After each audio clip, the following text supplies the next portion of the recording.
So today you'll be hearing from myself and Andy. I'm Pippa, I'm a communications lead in the local digital team, and Andy is a user researcher from our delivery partner, TPXimpact. As time is short today, and even shorter now with all the tech issues, we've tried to keep our presentation relatively succinct, and we'll be covering from the background to the discovery, how it's gone, and some of what we've learnt. So just for anyone who might be new to local digital, I'll give a quick introduction of who we are. So Local Digital are a dedicated team within the Department for Levelling Up Housing and Communities, or DLUC for short. We support councils to deliver public services that are cost-effective, cyber-secure and user-centred. We support local government through funding initiatives, tailored support programs for both digital and cyber, training and events. And initiatives include the Local Digital Fund and our latest programme, Future Councils, which is currently in its pilot phase. So before I start, I was going to ask questions about whether you'd heard of the declaration or not. Obviously, unfortunately, we don't have enough people here today because of technical issues. So I'd just like you to have a think about the sort of answer that you'd have to the following questions, or do give me a thumbs up in the chat as well. So the first question is, have you heard of the Local Digital Declaration? Hopefully a few thumbs up there. The next question is, have you signed the Local Digital Declaration? And the final question is, do you regularly refer to the declaration? So I'm presuming some sort of mixed reactions maybe to that last question. So what is the Local Digital Declaration? So the declaration is a shared ambition for the future of local public services. It was written in 2018 and was announced by then Minister for Local Government, Rishi Sunak, at the LGA's annual conference in Birmingham. The now Prime Minister introduced the declaration as a joint endeavour with a collection of 45 local authorities, sector bodies and government departments, and outlines our goals and commitment for local public services. Any public sector or non-profit organisation that is working to improve local services is invited to join the movement by signing the declaration. The declaration became a movement, and those 45 founding figures have been joined by hundreds of others, bringing us to over 300 signatories from local authorities and supporting organisations today. So what does the declaration set out? The declaration brings together the shared vision and ambition of local government in one place, committing to redesign services around the needs of people using them, break the dependence on inflexible and expensive technology, design safe, secure ways of sharing information, demonstrate digital leadership, and embed an open culture to work in the open wherever we can. For those who have signed, the declaration committed the momentum and energy from the rest of the local digital community, as well as the dedicated local digital team in DLUC. It's fantastic to hear about the wide-ranging impact of the declaration. And each July, we celebrate the declaration on the anniversary of its launch back in 2018. Digital Declaration Month is about more than just our own achievements. It's about celebrating the achievements of our declaration signatories and the wider local digital community in making digital services that better meet the needs of citizens and deliver better value for money. And in early July, so next month, we'll be celebrating our 5-year milestone and all that's been achieved by those involved. Over the last 5 years, we've celebrated so many successes. These include reaching round 6 of the Local Digital Fund, our most ambitious round yet, where we've funded 17 projects, supporting local government through approximately £42 million in funding, launching the Future Councils programme to support councils to become modern and resilient, and offering training to thousands of individuals in a range of different areas, from agile training to digital transformation. We've seen important milestones from councils and funded projects alike. To name just a few, Local GovDrupal has grown to a community of 35 councils. The housing repair service from City of Lincoln Council has reduced the council's calls by 39%. And the open referral standard is being used by 20 councils and has been adopted by Cabinet Office. So I'll wrap up my quick overview of local digital and the last 5 years of the declaration with this lovely quote from Barnsley Council that says the local digital declaration has been truly groundbreaking in opening up the boundaries between councils, facilitating communication and enabling true collaboration. So why are we carrying out our own discovery project to explore the declaration, and what did we do? The aim of the declaration at the time was to create a shared understanding of what digital and tech could enable for local authorities and their residents. 5 years on, we wanted to undertake a discovery as an independent assessment of the declaration. We wanted to find out if the local digital declaration is still relevant and fit for purpose, and research what we could do to make sure it's meeting sector needs now and in the future.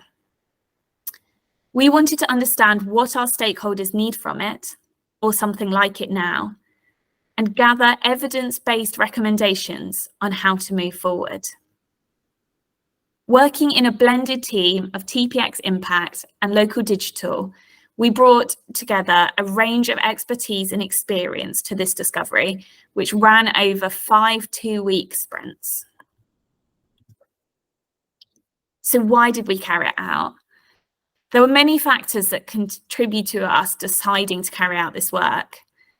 The policy, funding and technological context in which the declaration was created have changed. We've received £37.8 million in the autumn 2021 spending review, which has allowed us to go much bigger and be more ambitious. And we've heard feedback from councils and the wider sector at events such as the local digital roadshow series last year that spurred us to review the declaration. Feedback received from councils, both anecdotally and as part of other user research carried out last year, suggests that many struggled to put the declaration principles into practice after signing the declaration, as you can see from this quote.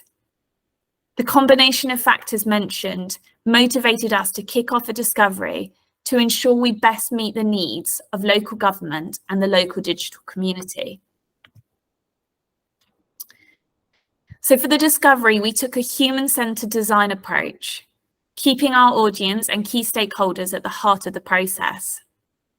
We wanted to understand what our audience wants and needs, what our problem statements are, and how we can find potential solutions to these. We used a variety of different methods during the discovery project, including in-depth stakeholder mapping and analysis, mapping the experience of discovering and signing the declaration, and analysing submissions to sign the declaration. We carried out user research with local digital and Deluxe staff, key stakeholders across government and the wider sector, and individuals from a range of roles across councils, including both those from councils that have and have not signed the declaration. Following our research, we carried out a number of workshops to analyse and synthesise our findings, including exploring how might we statements to identify ideas and opportunities for development, as well as further research. So I'm now going to hand you over to Andy, who will be outlining what we've learnt. Thank you. Look at that. In your face, Chris Whitty. We've got this down. So, what have we learned? Well, through all this work that we've looked at, we started to see these emerging themes of these kind of three areas, which we've sort of grouped as strategy and governance, declaration, services and processes, so the things that go on that we're responsible for and involved in, and the content itself of the declaration and the supporting information that sits around it. So I'm going to just summarize through some of those things and then talk about the key points that we've taken away from that learning. So the reason for looking at the strategy and governance side of things is that we wanted to understand how things have changed since the declaration founding in 2018, particularly around some of those core areas of intent. So how have council service teams changed the way that they work? Have they created in-house teams, for example, or attitudes and approaches to transformation that were different to where they were before? What's changed within the digital landscape broadly for local services? Are councils being enabled by incorporating the local digital declaration into their strategic ambitions? And what effect has the declaration had on the way digital service providers design and deliver solutions into relevant spaces? Something that we reflected on with that is that it's unfair to determine how much transformation of internal systems and processes and how they then impact the quality of life provided by citizens in 2019 was directly from adopting the declaration itself. And I'll talk a little bit more about that in a moment. With the actual processes and the service that's provided in the declaration submissions and all the things related to it, we wanted to put that into the wider context of transformation that's set out. So we wanted to understand what's happening outside of our field of view for the individuals who we have coined as being the change makers. So these are the people that are driving transformation in their organizations and really keen on changing the ways of working to introduce this sort of digital transformation, digital service mindset. There's requirements for signing, such as having a senior member of staff as the signatory and a project that you use as a demonstration of your progress. We wanted to understand more about who's involved in that and how that comes together and what they need to be successful. And what do we provide that acknowledges and meets our commitments as signatories of the declaration, and what happened once a council had signed? How does that local digital declaration function across the local digital portfolio of services change and differ over time? And then the last area is the content. So not just the declaration itself, but also the value proposition, the statements that were built around it, and then supporting information and the way that it's communicated. We really wanted to understand, firstly, who the declaration was written for at the time and ask whether it meets their needs today. And then also who else should be reading it, or who else is trying to read it, and how it's received by them. And something that we found in doing that is that the original declaration was written in a language that's really relevant to the individuals that were involved in founding it, who were very much within a digital practitioner space. But that doesn't necessarily mean that it conveys as well as it could to others in an organization who may not be familiar with that digital data and technology or DDAT roles. So we wanted to learn a little bit more about that. And a great example of that was a individual that we interviewed explained to us how they'd started working on a plain English version to be able to communicate it to senior leaders or council officials, that they wanted to sort of get on board with this way of thinking. So here's some sort of key findings that we've taken away from this. When we asked research participants what prevents collaboration between councils, which is one of the aims of the declaration, is that we all work towards these shared goals. We heard how the skills and the capabilities in organizations is a big part of that challenge.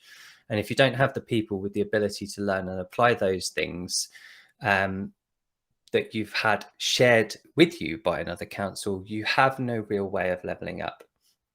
So some participants reflected on this and how it often resulted in capable organisations accelerating past what might be seen as lesser capable partners in projects. But it means that we've got this great opportunity to think about how the declaration may support either end of this spectrum. Whereas before we were looking at it as very much we're kind of all starting relatively at the same point in transformational journey. Now we're starting to see some differences between different organisations. So with it being 5 years since the declaration's launched, the main challenge we now kind of face is evaluating that impact of that declaration and understanding how things have changed. So there's this one catalyst that was unexpected that throws a bit of a spanner in the works with that. So COVID-19 forced councils, like all other businesses that may have had what could be considered a low maturity, to change some of their business critical systems and how services were being delivered. Unfortunately, what we're also beginning to see is that attitudes are reverting to type, or as we've heard it coined many times in recent years, the idea of like back to normal. And that normal is a risk of not embracing and continuing to iterate the changes made as a result of the pandemic, and potentially deprioritizing things like decommissioning legacy IT systems and redesigning services. However, in many cases, the mindset of back to normal meant that these were considered like temporary projects, and the attitudes towards those are changing as well. So it's more of realizing actually to be resilient and to ensure that you can continue to run business and operations and services.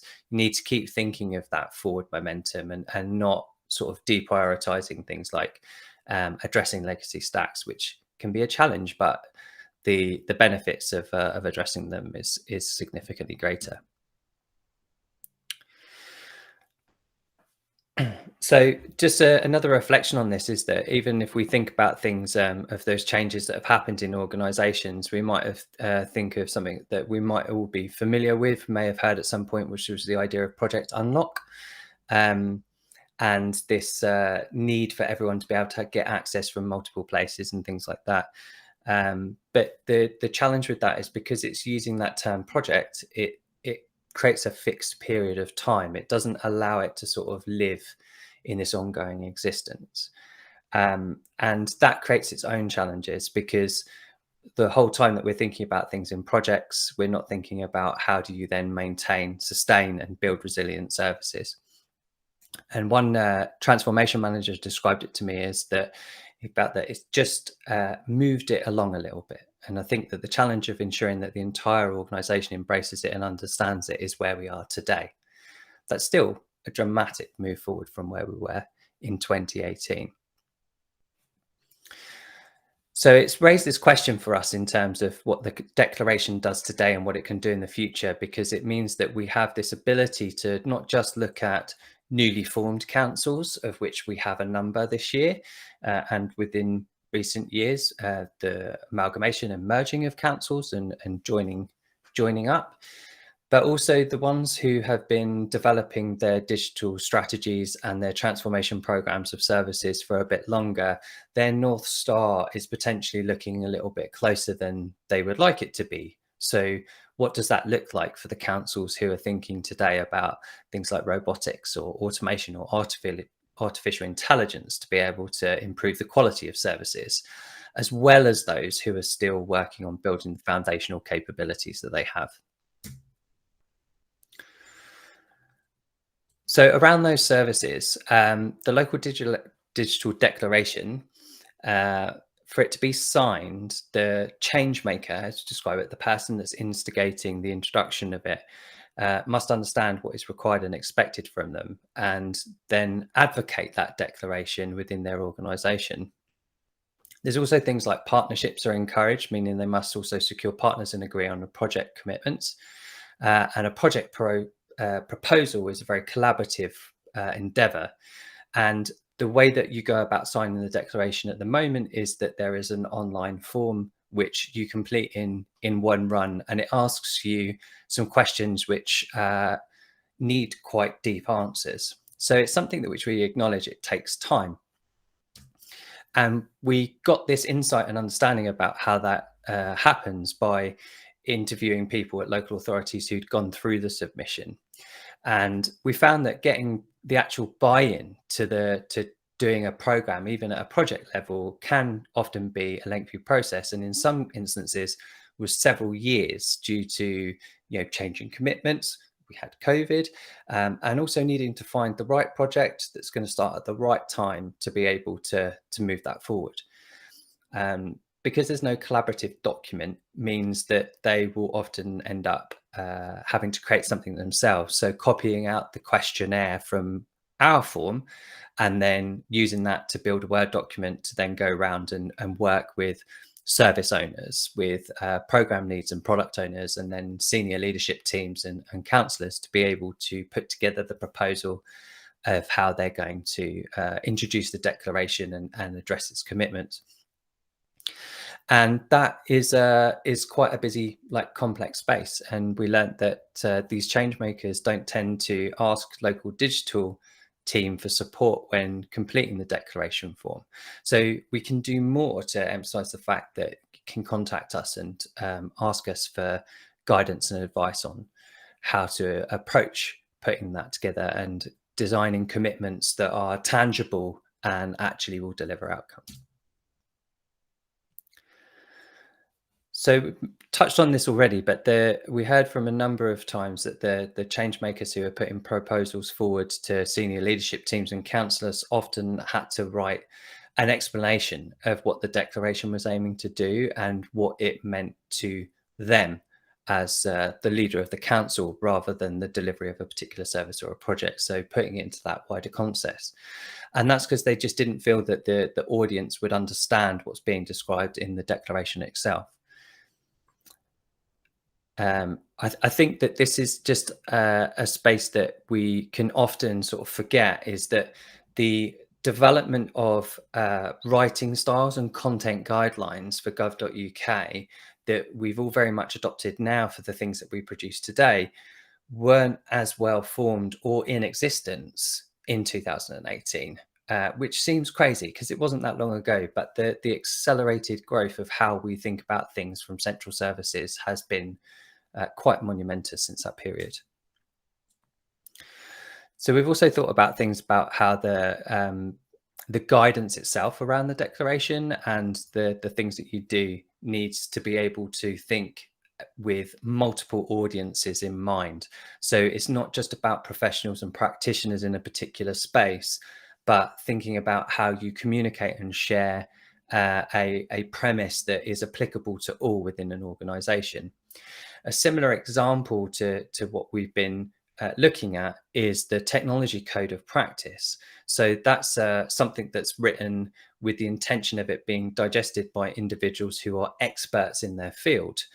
However, we know from previous projects that we've worked on, such as working on things like the Green Book and the Technology Code of Practice, that you also have to think about who the individuals that are reading that are communicating to.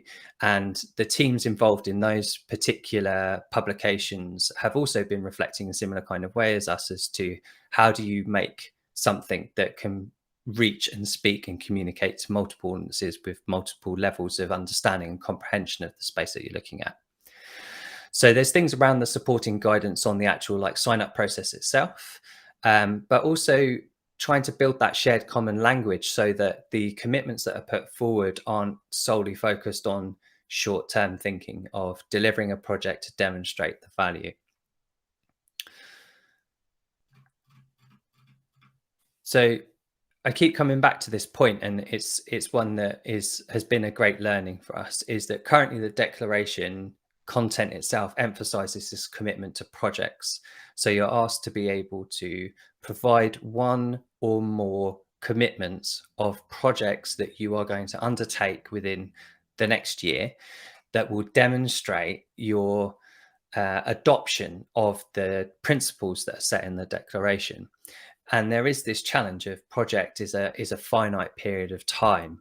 And we want to think about how do we evolve that moving forward into thinking perhaps less about projects, but more emphasizing changes of services and their outcomes. So I'm going to pass you back over to Pippa now to tell us about what we're going to do next.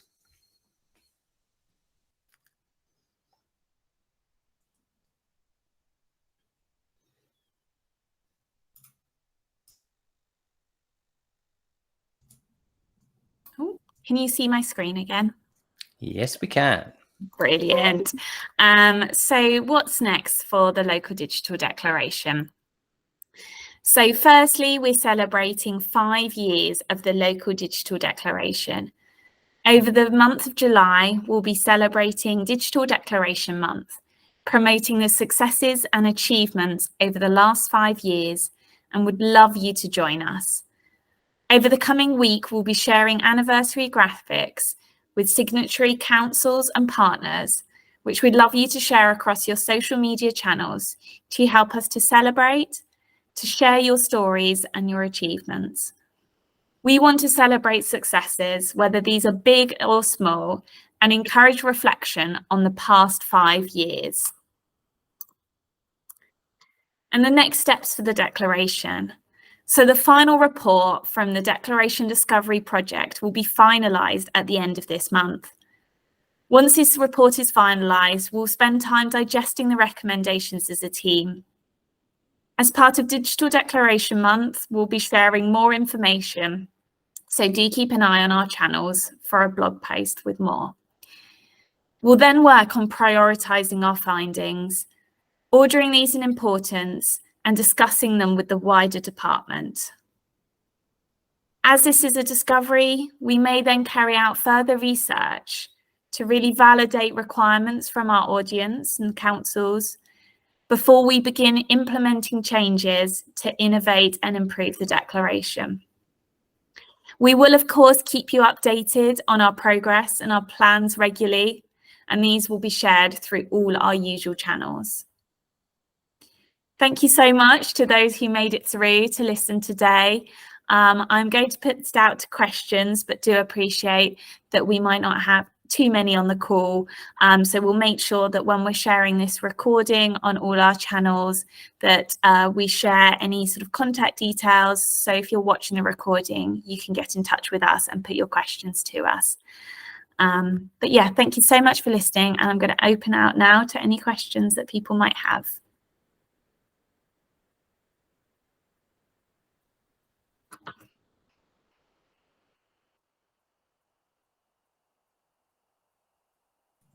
Well, I've got a question for you, Pippa. You got a question, Andy. I've got a question for you.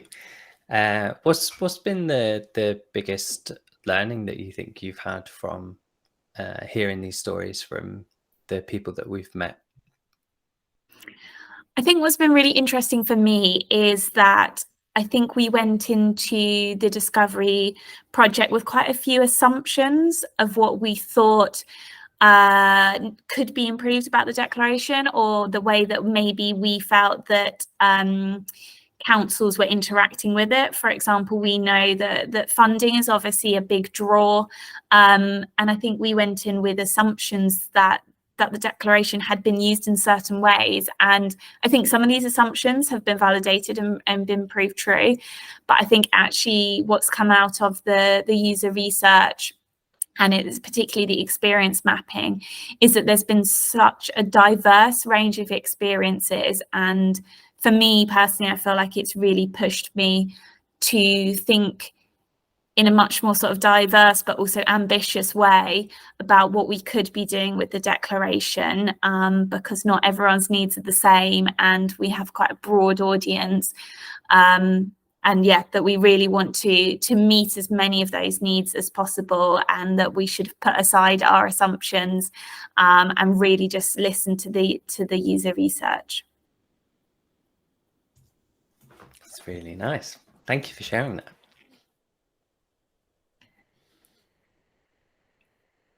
Does anyone have any questions? I'm going to put you on the spot. No, thank you so much for all those who made it through today. You made it across the technical barriers. We will be sharing this across our channels. And thank you very much for coming along and listening. And do look out for information about Declaration Month over the coming week. And we will be sharing more information through our channels over the coming month. So thank you very much and hope you have a lovely day.